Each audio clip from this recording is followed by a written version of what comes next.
Neil deGrasse Tyson's Cosmos series on Fox is really, really, really freaking out the American right. There's a really good article on Salon.com written by Sean McElwee, and I'll read some excerpts and then we'll discuss it. The religious right has been freaking out about Neil deGrasse Tyson's Cosmos for what feels like an eternity.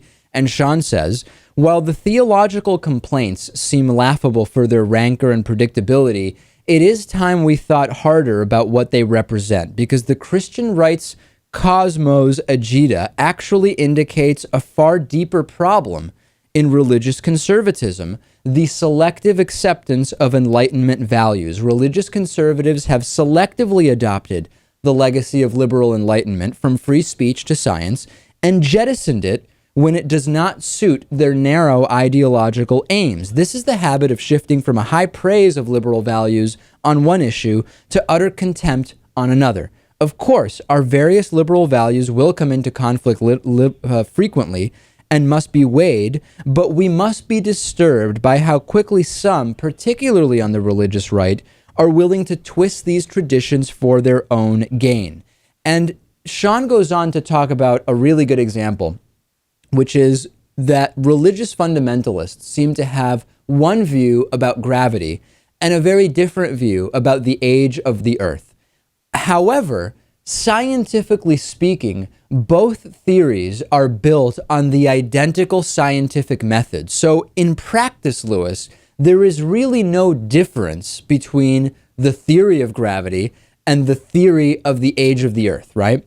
However, you will hear drastically different points of view from the religious right on these issues, and programs like Cosmos are really bringing this to light. And as we've talked, we've done 4 or 5 stories about the incredible reaction to things said by Neil deGrasse Tyson on the Cosmos series.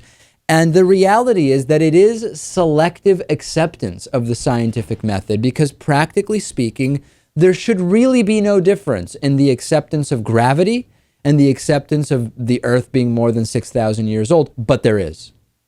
There is, right. Well, I guess there is nothing that you can point to in the Bible that might sound like or look like a reference to gravity in any way, shape, or form.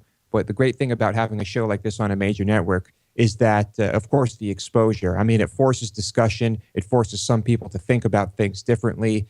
Just the exposure overall is fantastic. Well, Neil deGrasse Tyson has instantly become one of the most simultaneously feared and hated people by religious fundamentalists at this point. And, you know, a national platform on Fox network of all networks to explain in simple terms, depending on the topic, the terms can be more or less simple, what the current scientific understanding is of our existence, is both making the right-wing extremists very angry, but also very scared. And we can't forget that that fear aspect of it is a really big driver in the reaction to the program.